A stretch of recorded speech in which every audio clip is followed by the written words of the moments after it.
Chegou a hora da gente bater um papo com o Laurentino Gomes. Ao colocar o ponto final em Escravidão, da Independência à Lei Áurea, inclusive está na Globo Livros, né? O escritor e jornalista Laurentino Gomes admite que respirou muito aliviado, né? Terminava ali uma jornada de uma década de trabalho em cima do tema que ele considera o mais importante do país e que acabou definindo o futuro da sociedade brasileira. Para ter mais detalhes, ele está aqui nos nossos estúdios, vou conversar com ele, bater um papo, né? E saber muito sobre esse trabalho. Escritor, jornalista, Laurentino Gomes, seja bem-vindo aqui ao painel. Uma boa tarde para você. Boa tarde, Jorge. Olha, é um prazer, viu? Obrigado, uma honra para mim participar do seu programa. Que legal. Bom, foi mesmo um alívio quando você terminou esse último volume da trilogia Escravidão? Foi. Esse foi um trabalho de muito fôlego, né? Foram 10 anos de pesquisa, mas principalmente ele é um trabalho assim que envolve um tema muito complicado, muito complexo, politicamente sensível, que ainda hoje é uma ferida aberta na sociedade brasileira, né? O racismo, a desigualdade social, que é uma herança da escravidão. Então eu sabia que, além de ter que lidar com uma bibliografia enorme, muitas fontes, eu estava também mexendo num ponto muito sensível, que incomoda muitos brasileiros e ainda hoje é motivo de polêmica nas redes sociais, na imprensa, no parlamento. Mas eu acho que assim, é uma contribuição importante, porque essa é uma reflexão que o Brasil precisa fazer. Nós nunca fizemos uma abolição completa, né? É verdade. A obra da abolição ficou pela metade. Eu acho que nós temos que enfrentar esse desafio nesse começo do século XXI. A sociedade brasileira, Laurentino, ela é marcada até hoje pela escravidão, né? O Joaquim Nabuco, grande abolicionista pernambucano, ele dizia que a escravidão marcou profundamente e definiu a maneira como a sociedade brasileira se construiu, né? E ele dizia também que havia um legado, não bastava acabar com a prática de comprar e vender pessoas escravizadas, como o Brasil fez durante 350 anos. Era preciso enfrentar o legado da escravidão. Sim. Como? Dando terra, trabalho, renda, educação, moradia, saúde, oportunidade para essas pessoas descendentes de escravos. E o Brasil jamais fez isso. Então, assim, quando nós falamos hoje que o Brasil é um país desigual, um país injusto, basicamente nós estamos falando de herança da escravidão. Sim. Portanto, a escravidão não é um assunto de livro de história, é uma questão presente no Brasil de hoje e eu acho que define o nosso futuro. Enquanto nós não encararmos a escravidão e o seu legado, que inclui o racismo, o Brasil não vai para lugar nenhum. Não vai para frente. Bom, as 3 obras lançadas a partir de 2019 percorreram 3 séculos e meio, como você acabou de falar, da história do Brasil. O maior território escravista do hemisfério ocidental e o último a abolir a escravidão. O Brasil sozinho importou da África, traficou da África cerca de 5 milhões de homens e mulheres escravizados ao longo de 350 anos. É importante lembrar também que a escravidão, antes de ser negra e africana, ela foi indígena. Sim. Assim, o primeiro navio carregado com pessoas escravizadas cruzou o Atlântico em 1511, 11 anos depois da chegada de Cabral à Bahia. Era na albretoa de um senhor chamado Fernando de Noronha, que hoje dá nome ao arquipélago lá na costa nordestina, levando uma carga de índios brasileiros. Tinha tora de pau-brasil, pele de onça pintada, papagaio e índios para serem leiloados em Lisboa. Então começa ali oficialmente a escravidão brasileira.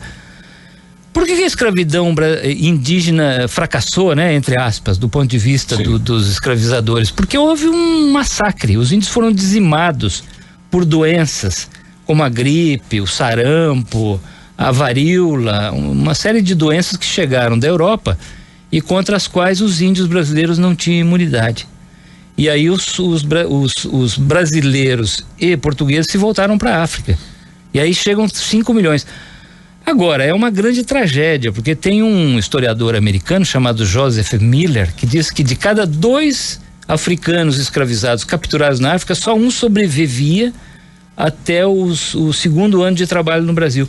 Então, se chegaram 5 milhões, outros 5 milhões morreram. Morreram. O que é uma tragédia inacreditável. 5 milhões de pessoas morrendo. Sem dúvida. O que eu considero um genocídio, né? Claro, genocídio total. Outra coisa também, essa questão do racismo estrutural de hoje é a consequência dessa escravidão.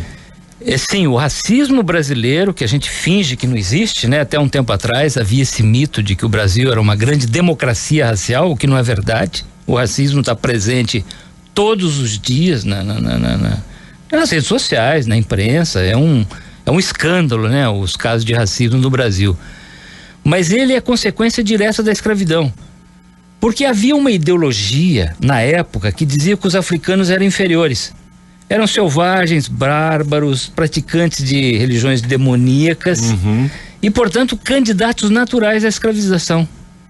E é daí que vem o racismo, porque eu diria que ainda hoje no Brasil existe uma parcela da população brasileira descendente de colonizadores brancos europeus que acha que a África brasileira, ou seja, a população afrodescendente, é inferior e não merece as mesmas oportunidades. Isso aparece nas estatísticas. Você vai hoje no Supremo Tribunal Federal, quantos ministros negros tem depois da aposentadoria do Joaquim Barbosa? Nenhum. Quantos governadores? Nenhum. Quantos deputados e senadores? Pouquíssimos. E isso vale para presidente, diretor de empresa, escritores, jornalistas, professores, médicos, pilotos de avião. Ou seja, é a maioria da população brasileira, mas não tem as mesmas oportunidades. Eu acho que isso é a principal forma de racismo. Assim, a principal forma de racismo no Brasil não é a injúria racial, que a lei pune. É esse racismo silencioso que tolera um Brasil injusto, desigual, e a culpa é da escravidão. Então, por isso que é isso que a gente chama de racismo estrutural, essa questão né? estrutural, tem gente que pratica o racismo e não se dá conta disso, assim, no sentido de falar termos, por exemplo, utilizados, como, por exemplo, denegrir. Né? Existe isso também? Existe sim. Eu acho que o racismo brasileiro, ele está de tal forma enfronhado na nossa cultura que às vezes nós temos comportamentos racistas e usamos palavras racistas sem nos dar conta. Assim, as pessoas usaram, por exemplo, denegrir é um verbo que é muito complicado porque ele significa tornar negro, uma coisa pejorativa.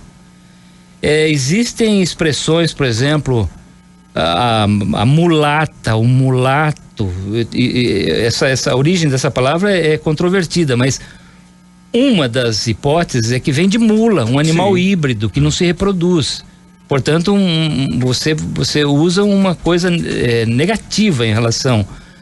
Então, assim, eu acho que eu não vou condenar pessoas que involuntariamente usem essas palavras. Também não vou virar um policial da língua portuguesa. Mas é muito importante estar atento. Então, a discussão é muito boa. A discussão é muito boa. Olha, vamos ficar muito atento ao racismo porque ele é sutil. Ele está, assim, dentro do nosso jeito de ser, do jeito da gente se comportar. Às vezes uma pessoa está andando por uma calçada e vê um garoto negro no sentido oposto, ele muda de calçada sem se dar conta. Por quê? Porque ele acha que é uma ameaça, que é um perigo. Isso também é uma forma de racismo. E existem referências estrutural. Também, assim, eu estava lá andando na rua e teve um neguinho, né? Você faça como uma forma também de discriminação, né? E às vezes as pessoas não percebem. E é importante marcar essa hora para você se policiar também em relação a isso. Mas eu acho assim que a principal forma de racismo no Brasil, ela é silenciosa e cúmplice. É aceitar um país desigual, um país que não dá oportunidades a todos os brasileiros em razão da cor da pele. Às vezes no RH, chegam 2 candidatos, o branco tem preferência sem sequer manifestar as suas aptidões e tal. É só pela cor da pele. Então eu acho, ou senão você votar em político racista, por exemplo, é uma forma de racismo. É uma forma de racismo. Sim, claro. Então você tá participando de um comportamento, de uma perpetuação de um sistema de exploração. José Bonifácio de Andrade Silva, patriarca da independência, disse que a escravidão era um cancro que contaminava e roía as entranhas da sociedade brasileira. A gente convive com esse cancro até hoje. E isso me impressiona muito, porque o Brasil, ao longo da sua história, vai perdendo oportunidades de se tornar um país mais civilizado, um país mais justo, um país mais digno dos nossos sonhos, né? Na época da independência, o José Bonifácio de Andrade Silva, portanto 200 anos atrás, defendia que era preciso acabar imediatamente com o tráfico negreiro e paulatinamente com a escravidão, porque ele dizia: não é possível ter um país decente no futuro com a maior parte da sua população escravizada. E o Brasil não fez isso. O Brasil rompeu os seus vínculos com Portugal e manteve a escravidão, manteve o tráfico, manteve o latifúndio, manteve o analfabetismo. E isso aconteceu também depois do movimento abolicionista. Sim. Os nossos abolicionistas tinham um projeto de Brasil que dizia que era preciso dar oportunidades, e também não aconteceu. Então, às vezes eu penso que não é por falta de ideias e de projeto que o Brasil deu errado, né? Esse Brasil com o qual a gente sonha, que não aconteceu ainda, não, é porque o Brasil não teve coragem de fazer as mudanças na hora que elas precisavam ser feitas. O que é um desafio para nossa geração também. Não, quando você não faz as mudanças na hora que elas têm que ser feitas, a conta chega. Isso, né, a conta vai chegar. Eu ouço muitas vezes as pessoas falando: eu nunca fui senhor de escravo, meu pai, meu avô eram imigrantes, nunca escravizaram ninguém. Uma sociedade nacional, ela é um pacto que se perpetua no futuro. O que uma geração não faz, a outra vai ter que fazer. Vai ter que fazer. E é por isso que é importante a gente votar corretamente, fazer boas escolhas, porque o que nós deixarmos de fazer hoje, os nossos netos, bisnetos vão ter que fazer. Que foi o que aconteceu com os que nos antecederam. Não fizeram as escolhas corretas e nós pagamos o preço hoje. O preço é a conta. Bom, para você que está ligando o rádio agora, eu estou aqui no estúdio da Rádio Roquete Pinto e estou conversando com Laurentino Gomes, ele que é escritor e jornalista.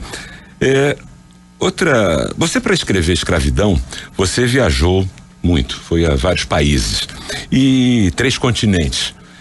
O que mais te impressionou, né, nessa viagem? Bem, eu sou um jornalista, né? Então eu faço reportagem. Eu primeiro pesquiso, leio os livros, documentos, entrevisto pessoas e depois eu boto o pé na estrada para fazer reportagem. Porque tem muita informação lá.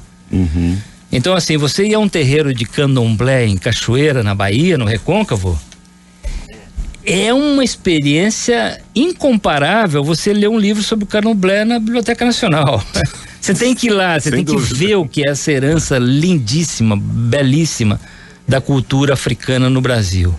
E é um quilombo, ver como essas pessoas ainda hoje sobrevivem de forma muito precária, vítimas de preconceito, em meio a grandes adversidades.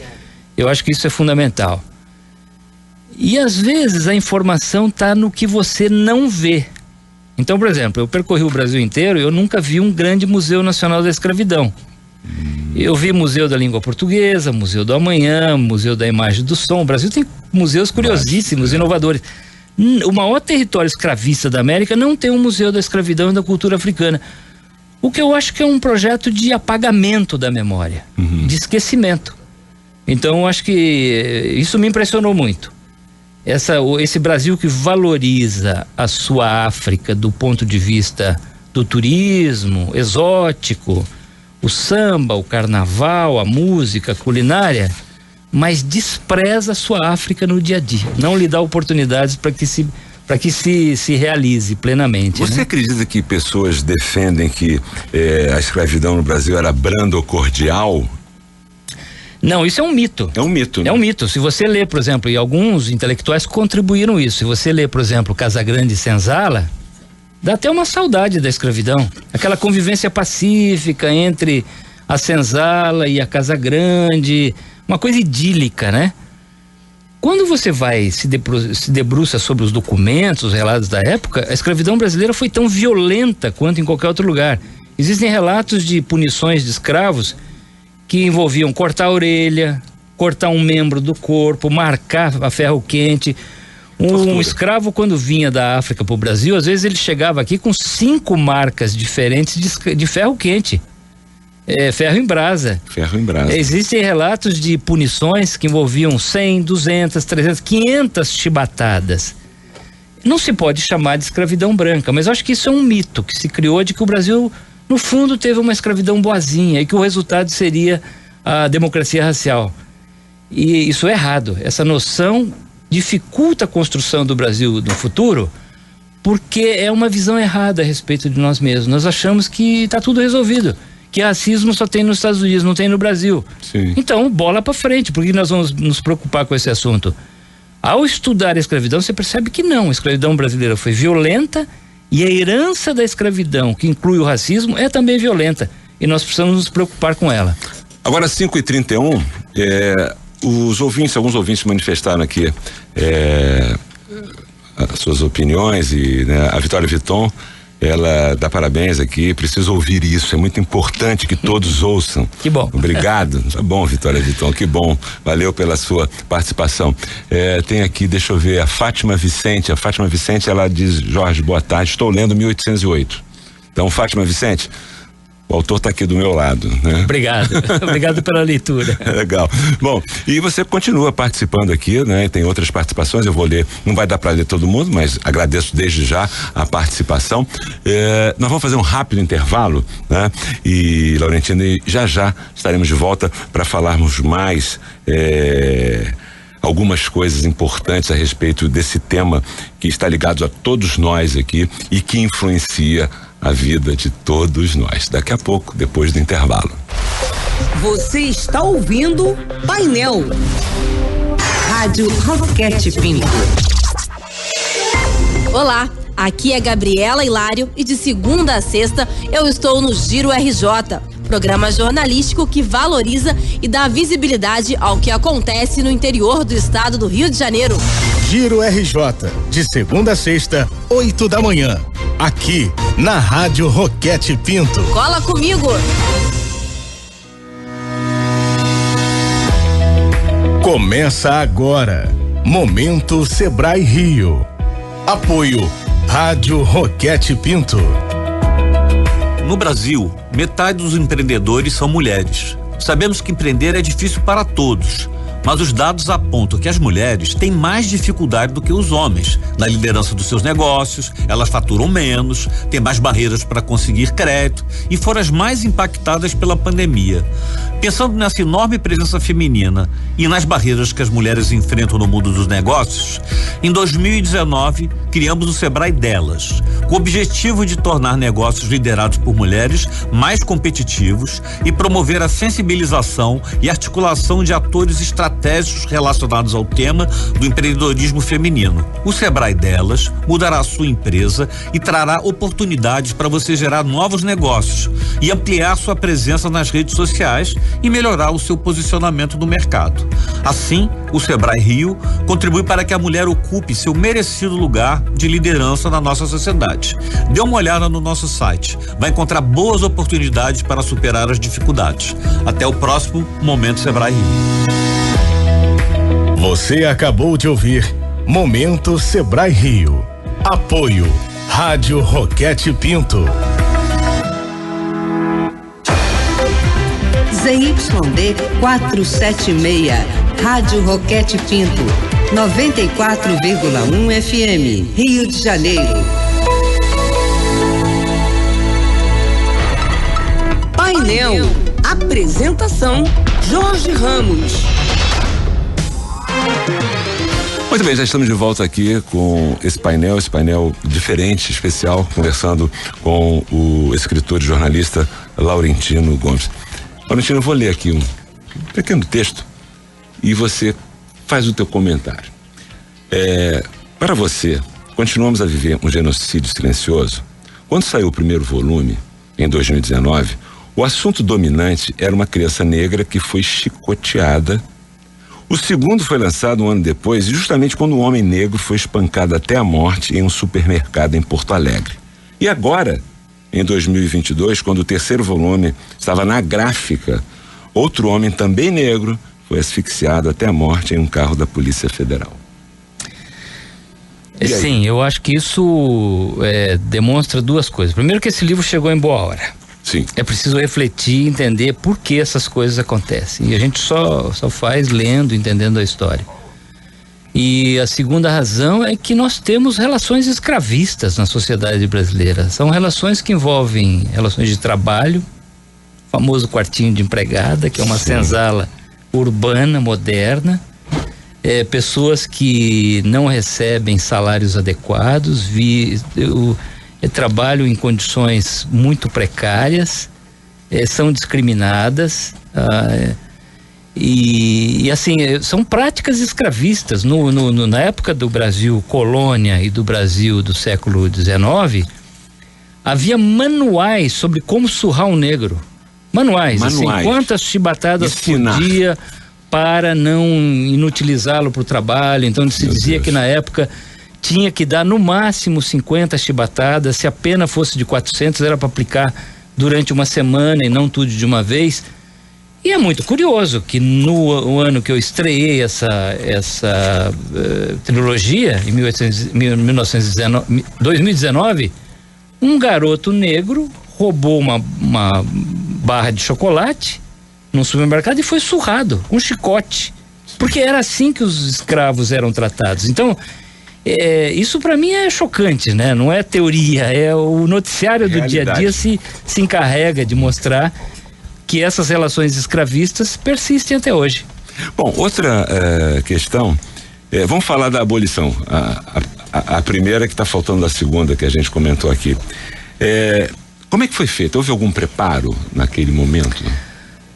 Não, eu diria que o Brasil fez uma abolição atabalhoada. Assim, primeiro, o movimento abolicionista chegou tarde ao Brasil. Ele começou de fato depois da Guerra do Paraguai, que terminou em 1870.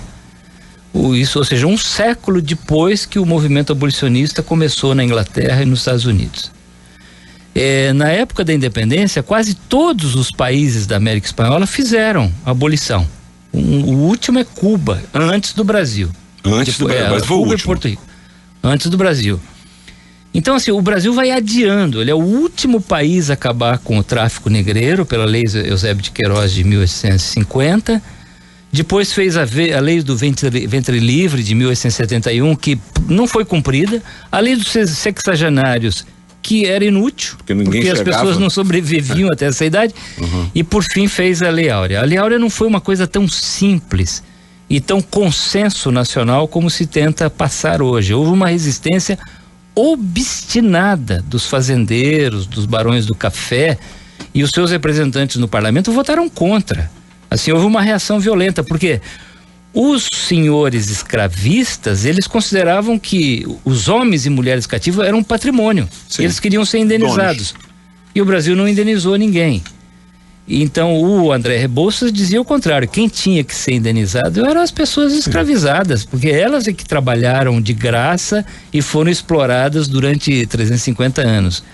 E isso o Brasil, evidentemente, também não fez. Então, eu acho que assim, foi um processo bastante rápido, atabalhoado, porque o resultado foi insuficiente. Sim. O Brasil não fez uma abolição completa. Ele, ao contrário, é como se o Brasil imperial, branco, descendente dos europeus, tivesse se livrado de uma mancha que envergonhava o Brasil no cenário internacional. O Brasil virou um pária internacional devido à resistência da escravidão. Eliminada essa mancha, o Brasil esqueceu a escravidão, mas ela continua na nossa realidade até hoje. Então, por isso que eu digo que foi um processo bastante, embora o movimento abolicionista tenha sido a primeira grande campanha popular de rua da história do Brasil, milhares de pessoas participaram dos comícios de Joaquim Nabuco, José do Patrocínio, André Rebouças. Houve realmente uma mobilização nacional muito expressiva. A forma como o Brasil fez foi improvisada, aliás, como é típico do Brasil, uma obra inacabada, né? Mais uma obra inacabada. Você acha que a queda do Império tem a ver com a abolição da escravatura? Sim, diretamente. É interessante observar que na independência nasceu um pacto entre a monarquia brasileira e a aristocracia rural escravista.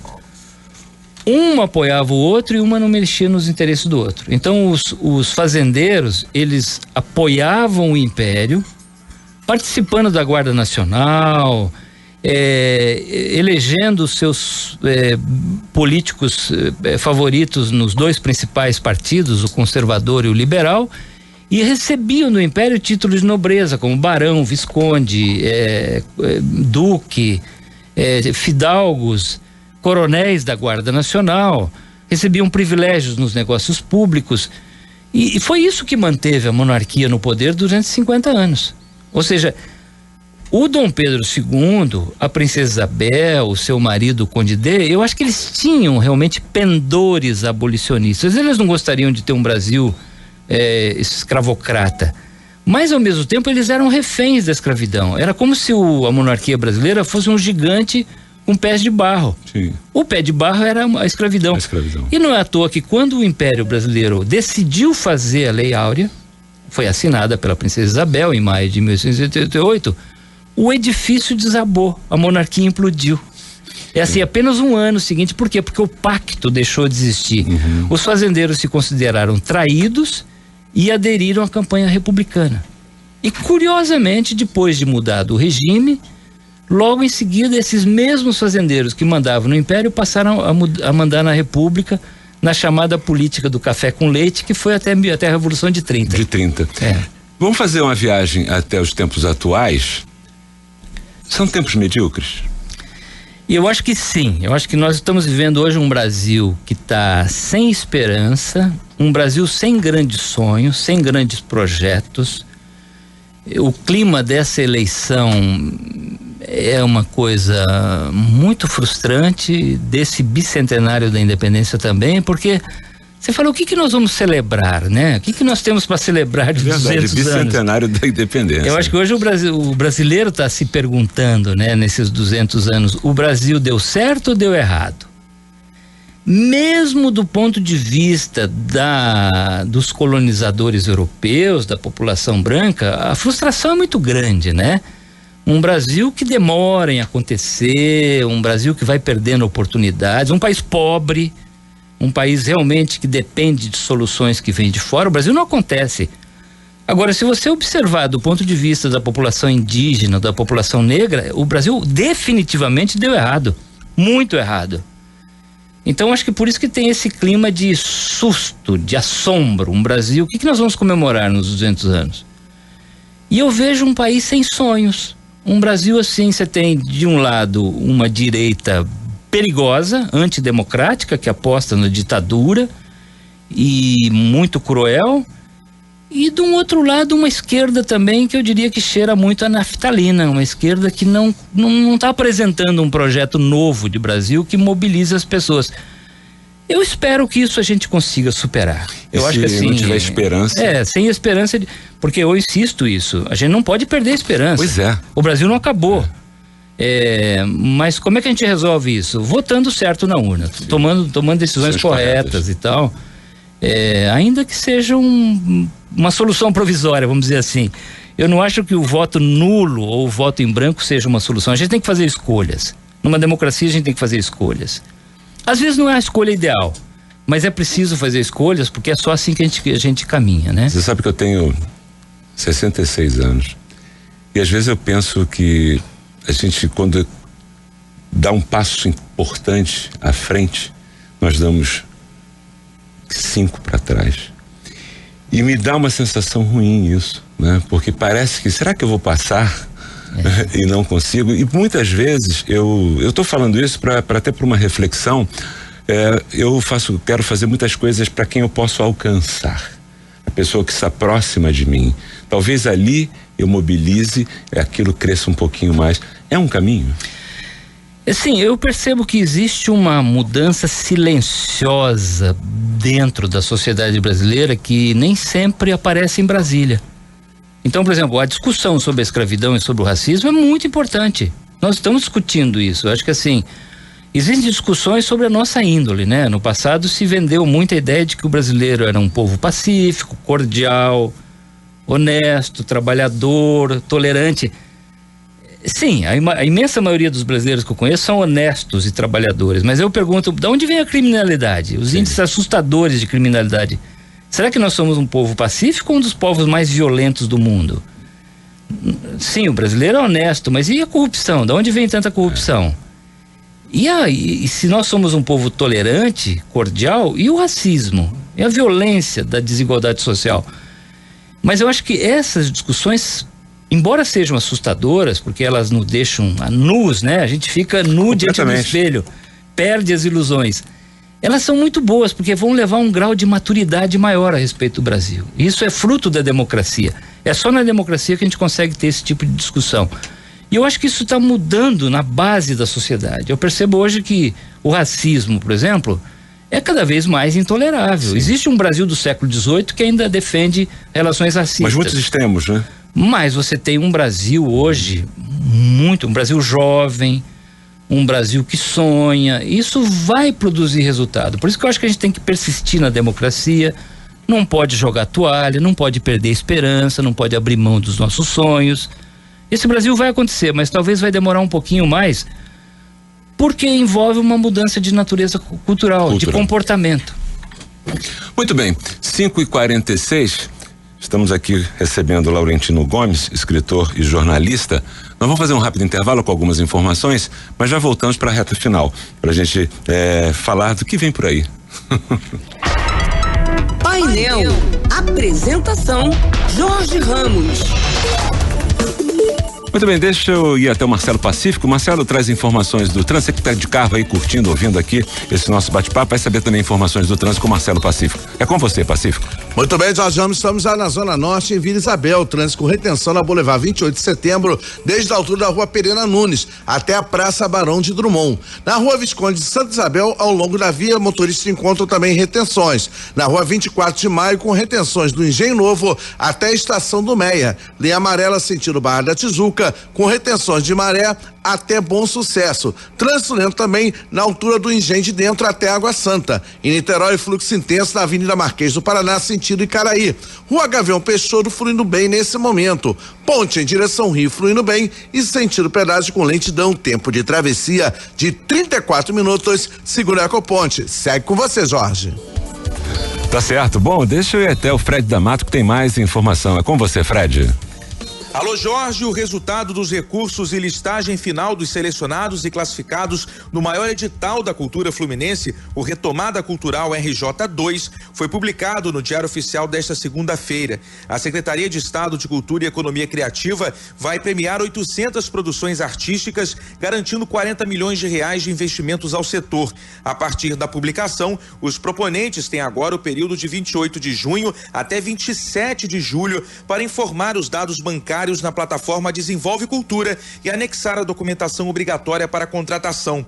Dividido em duas categorias, o edital vai conceder 50 mil reais para ações nas áreas culturais de música, dança, teatro, circo, audiovisual, leitura e literatura, museu e memória, patrimônio cultural, artes plásticas e visuais, além de moda e gastronomia. A categoria A é voltada para ações presenciais de circulação de obras artísticas e produções culturais já produzidas. E a categoria B é voltada para projetos relacionados ao bicentenário da independência do Brasil. Outras informações podem ser obtidas em cultura.rj.gov.br. cultura.rj.gov.br. É com você, Jorge. Obrigado, repórter Fred D'Amato, 5h49. Painel. Apresentação Jorge Ramos. Bom, já estamos de volta, batendo um papo aqui com o Laurentino Gomes, escritor, jornalista. Deixa eu aproveitar aqui e botar algumas participações. A Johnny Assis e o Gilvan Bueno, eles dizem assim: Laurentino é maravilhoso, estamos ouvindo. Legal, olha aí, a Johnny e o Gilvan, super legal. E a Maria das Dores, lá em Nilópolis, no Brasil sempre existiu racismo. Parabéns. Tá bom. Perfeito. Obrigado aí pela participação de vocês. Daqui a pouco a gente bota mais alguns ouvintes aqui. Bom, vou fazer você agora imaginar. Vamos supor como seria o Brasil se não houvesse a escravidão. É difícil imaginar porque esse é o Brasil que nós temos, né? Você poderia ser, por exemplo, uma Nova Zelândia, que é totalmente branco, uma Austrália que massacrou a sua população aborígene, um Canadá que é um país branco. É assim, não seria definitivamente o nosso Brasil. Agora, poderia ser melhor. É isso que eu defendo. Não é que assim... Aliás, esse é um projeto que existia no século XIX, né? De branqueamento da população. Sim. Isso se discutiu muito. Que o Brasil deveria ser idealmente branco, um país europeu, mas isso é impossível. A imensa maioria da população na época já era negra ou descendente de africanos, como é hoje. Então esse é o Brasil que nós temos. Agora, não é um Brasil ruim, eu diria assim, esse é um dos países mais diversos, mais plurais do mundo. E num mundo que é intolerante, que cresce, que ergue muros, que combate os imigrantes, os refugiados, se o Brasil assumir a sua diversidade, a sua pluralidade racial, étnica, geográfica, cultural, essa é a beleza, essa é a grande contribuição que o Brasil tem que dar para o mundo. Então, às vezes as pessoas acham, se a gente fosse branco só de imigrantes de Santa Catarina, do Rio Grande do Sul, seria um país... Não, eu acho que assim, a nossa beleza e a nossa riqueza, o que nos diferencia no mundo é exatamente o que nós somos. Sim. Agora, não dá para continuar massacrando a população indígena na Amazônia ou deixando essa população descendente de africanos completamente abandonada, sem oportunidades. Na hora que o Brasil assumir a sua diversidade, a sua pluralidade, aí sim nós vamos ser um país muito bonito, muito interessante de se viver. Essa questão de contar a história, saber contar a história, há muitos anos, ali pelos anos 50, eu não vou dizer o nome da pessoa porque eu posso errar, mas acho que foi um ex-presidente que ficou pouquinho no cargo. Ele disse que o seguinte: o importante não são os fatos, mas as versões. O que você acha desse? Sim, eu acho que a história, ela é feita de personagens e acontecimentos reais que estão congelados no passado e não mudam mais. Mas o passado continua mudando pela forma como nós olhamos para o passado. E por isso que a história é como um grande edifício, né, que está sempre em construção. E no passado houve uma construção de cima para baixo, essa ideia desses mitos brasileiros, os bandeirantes como grandes heróis nacionais. Você anda hoje pelas ruas do Brasil, tem uma infinidade de estátuas e ruas, avenidas e praças que homenageiam donos de escravos, traficantes de escravos. Essa é uma maneira de contar a história, é uma versão da história. E eu acho que hoje o nosso desafio é justamente procurar uma versão mais equilibrada. E muda sim. Eu acho que assim, a celebração que nós tivemos do Sesc Centenário da Independência durante o regime militar é muito diferente do que nós vamos ver agora no Bicentenário. E a visão do passado muda, e isso é natural que seja assim. Por isso que a história não é uma ciência exata, né? A maneira como e reflete as nossas convicções, os nossos valores do presente. Sim. E por isso que a história está mudando o tempo todo. Embora de fato os personagens e acontecimentos não mudem mais. Eu vou citar um outro pensador que estava numa palestra e com outro grande pensador. Um deles chamava-se Eduardo Galeano. E foram fazer uma pergunta, e Galeano, contando essa história, falou: ainda bem que não foi para mim que foi feita essa pergunta. Perguntaram ao seu amigo o que era utopia. E ele falou: graças a Deus que não me perguntaram isso. E o amigo respondeu com muita propriedade, dizendo que utopia é o que te faz caminhar. Utopia é aquilo que você procura e quando você chega perto, ela se afasta. Mas o importante é que te faz caminhar. Sim, eu acho que utopia é sonho, né? É esperança. Nós vivemos da esperança. O ser humano vive da esperança. A história é violenta, ela é injusta. Ela é uma coisa assustadora quando você olha para trás. O presente também é assustador, o presente é futuro. Mas ainda assim nós temos esperança. Nós sonhamos com um futuro melhor para nós, para os nossos filhos, para as nossas famílias, para a nossa sociedade, o nosso país, mesmo sabendo que provavelmente isso não vai acontecer na altura, na proporção da nossa esperança, mas é a esperança que nos faz caminhar. E é isso que é importante, assim, um mundo sem esperança e acabou, né? Você vai fazer o quê? Nada, não tem o que fazer. Então, por isso que eu insisto para as pessoas, não joguem a toalha, não deixem de sonhar. Mesmo se tratando do Brasil, um país difícil, um país que nos frustra todos os dias, não vamos perder o nosso sonho, porque isso é fazer jogo de quem se aproveita da desesperança. Da desesperança, perfeito, gostei demais disso. Bom, eu pedi o pessoal que participasse, e algumas pessoas mandaram áudio. Vamos ouvir agora para a gente poder saber também o pensamento dos nossos ouvintes. Boa tarde, já quase boa noite, José Ricardo aqui de Niterói. Sim, José Ricardo. Ouvindo aí a belíssima entrevista do Jorge Ramos com o Laurentino. Parabéns à direção da emissora e em especial ao grande jornalista Jorge Ramos pela qualidade do programa que ele comanda cotidianamente. Fraterno abraço para vocês e parabéns mais uma vez. Tá certo, obrigado aí pela participação. Solta outra. Parabéns aí para a Rádio Roquete Pinto. Boa tarde, Jorge, boa tarde, Laurentino, seja bem-vindo. Jorge, eu sou ouvinte da Rádio Roquete Pinto há mais de uma década e nesse ano que o rádio está completando 100 anos no Brasil, eu acredito que essa seja uma das entrevistas mais importantes aí da Rádio Roquete Pinto 94,1 FM. Esse tema é extremamente necessário, né? Nós precisamos ouvir isso aí diariamente. E a Roquete Pinto é uma das rádios mais diversas que existe. Modéstia à parte, eu sei do que eu estou falando, faço pesquisa nessa área. Então, parabéns aí para a Rádio Roquete Pinto. Sandro Mendes, guia de turismo, morador de Campo Grande. Valeu, Sandro, obrigado aí pela tua participação.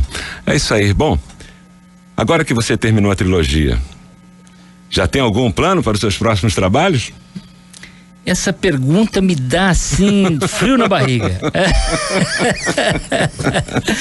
Porque eu ainda não sei o que eu vou fazer. Assim, eu quero continuar estudando história do Brasil e de Portugal. É quase impossível entender o Brasil sem estudar Portugal, mas eu ainda não sei. Eu tenho algumas coisas que me fascinam. Eu estou estudando alguns personagens da história de Portugal e do Brasil que foram queimados na fogueira pela Inquisição e que eram pessoas muito inovadoras, que poderiam ter transformado o futuro do Brasil e de Portugal.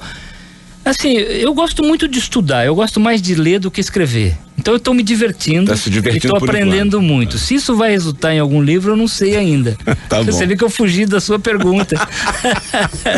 Olha aqui, Laurentino, você sabe que foi muito bom tê-lo aqui, porque tenho certeza que quem está ouvindo, quem vai nos ouvir, porque vai ficar à disposição, né, das pessoas que não puderam ouvir, você nos fez caminhar, né? Isso é muito importante. E a reflexão, ela é muito importante também. Então, e sempre há tempo para se refletir, para se caminhar. Então, eu queria te agradecer a tua presença aqui, né? Vamos combinar em outras oportunidades você voltar aqui, bater esse papo. Daqui a pouco a pressão vai vir para você escrever e você não vai escapar da minha pergunta, tá certo? Muito obrigado e vamos em frente. Eu que agradeço, Jorge, muito obrigado, e volto sim, é só convidar. Tá certo. Muito bem, conversei aqui nesse papo super interessante durante quase uma hora, né, com o escritor e jornalista Laurentino Gomes.